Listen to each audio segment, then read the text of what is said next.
texte de ce matin, qui est celui de Jean 14, les versets 1 à 12, où Jésus fait un discours d'adieu à ses disciples.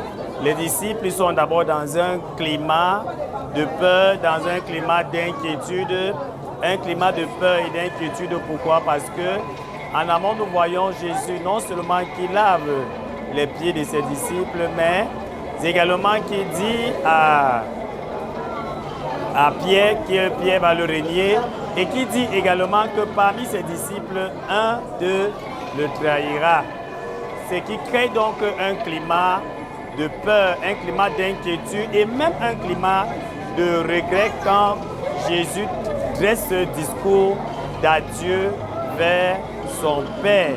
Et nous pouvons donc lire en ses disciples le regret d'avoir abandonné Pierre qui a abandonné ses filets, Pierre qui a abandonné sa barque, Pierre qui a abandonné ses poissons et ce qui permettait qu'il nourrisse toute sa grande famille.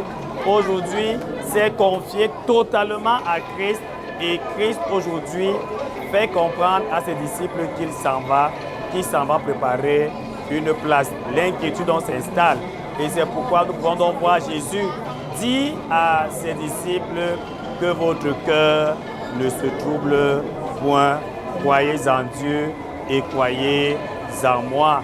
Je m'en vais vers mon Père, vous préparer une place. Et Thomas dit, Seigneur, montre-nous le chemin. Et à Jésus de dit, je suis donc le chemin, la vérité et la vie. Oui, c'est donc pour dire à nos bien-aimés que malgré les situations que nous traversons, malgré les difficultés de la vie, nous traversons parfois des moments de regret. Des moments de regret dans nos vies, des moments de regret de notre passé. Nous regrettons même parfois pourquoi est-ce que nous avons fait un choix dans notre partenaire. Nous regrettons pourquoi nous avons fait un choix dans le travail que nous exerçons. Et ce regret, c'est ce que ressentaient donc ses disciples. Jésus aujourd'hui vient donc nous rassurer que votre cœur ne se trouble point. Croyez en Dieu et croyez en moi. Et alors pourquoi en Dieu, Jésus nous fait comprendre ce matin qu'il est le seul, l'unique chemin, le chemin de la vérité, le chemin de la réussite, le chemin qui mène à la vie éternelle.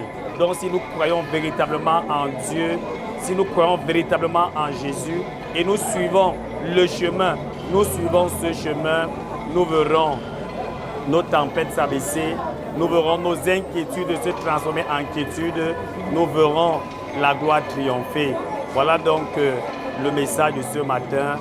Jésus est le chemin, que votre cœur ne se trouble point. Croyez en Dieu et croyez en moi. C'est vrai, Philippe va clôturer en disant, nous voulons voir le Père et cela nous suffit. Et Jésus donc de dire, celui qui m'a vu a vu le Père. Donc Jésus est un homme d'amour. Ça veut dire que Dieu est amour. Jésus est un homme de bien, donc Dieu est un homme de bien. Jésus est un homme qui pardonne, donc Dieu est un homme qui... Dieu est celui-là qui pardonne.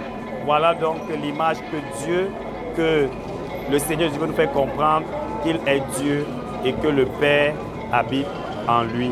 Merci beaucoup. Le message que j'ai retenu aujourd'hui, c'est qu'il faut mettre sa confiance en Jésus-Christ.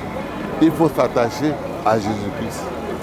Et dans ce message, Jésus-Christ a commencé par nous dire que votre cœur ne se trouble point.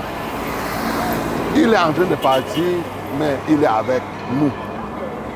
Alors, vu sous cet angle, le pasteur nous a rappelé que dans toutes les difficultés que nous avons, connectez-nous au Seigneur Jésus-Christ.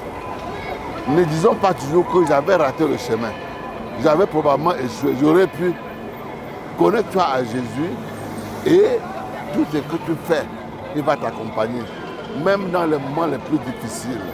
Même quand tu penses que tout est cuit pour toi. C'est-à-dire que tu es foutu. Le Seigneur est toujours là pour t'accompagner. crois en lui et si tu crois en lui, tu vas toujours rebondir. Voilà le schéma. Voilà le message que moi j'ai suivi par rapport à la prédication de ce jour.